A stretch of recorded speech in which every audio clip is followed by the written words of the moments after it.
ज्येष्ठ अभिनेते अशोक सराफ, निवेदिता सराफ, प्राजक्ता माळी आणि अंकिता वालावलकर सध्या कान्समध्ये मराठी इंडस्ट्रीचं प्रतिनिधित्व करतायत.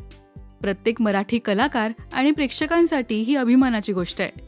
कलाकारांचे कान्समधले रेड कार्पेट लुक्स व्हायरल होत आहेत. पण सध्या एका गोड व्हिडिओने लक्ष वेधून घेतलंय. अंकिता वालावलकरने अशोक मामांचा एक व्हिडिओ शेअर केलाय, ज्यात अंकिताने अशोक मामांना नवरा कुणालला संसाराबद्दल काही खास टिप्स द्यायला सांगितल्या. अशोक सराफ यांनी कुणालला काय टिप्स दिल्यात पहा. म्हणजे आता तुमचा 37 वर्षाचा संसार आहे, बरोबर? आता माझं गेल्या वर्षीच लग्न झालंय, तर माझ्या नवऱ्याला काय ऍडवाइस द्याल? 37 लक्षात ठेवा, 37 वर्ष आपण म्हणतो, पण कठीण असतात. काय मोठी तारेवरची कसरत असते ती.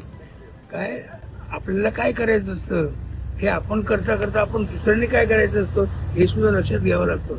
फार कठीण गोष्ट आहे. ऐकलं त्यांनी.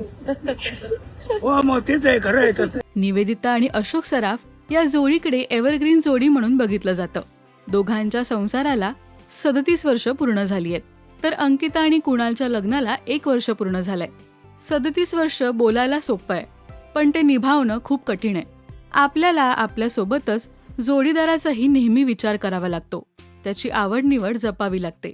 त्यामुळे ही तारेवरची कसरत तुम्हाला करता आली पाहिजे, असं अशोक सराफ या व्हिडिओमध्ये सांगतात. अंकिताचा हा व्हिडिओ कुणालने रिपोस्ट करत अशोक मामांना देवमाणूस असं म्हटलंय. तुम्हाला निवेदिता आणि अशोक सराफ ही जोडी कशी वाटते आणि अशोक मामांनी अंकिताला दिलेला हा मजेशीर सल्ला तुम्हाला कसा वाटलाय हे आम्हाला कमेंट्समधून नक्की सांगा. मराठी सिनेविश्वातील बातम्या, अपडेट्स आणि गॉसिपसाठी सबस्क्राईब करा राजश्री मराठी.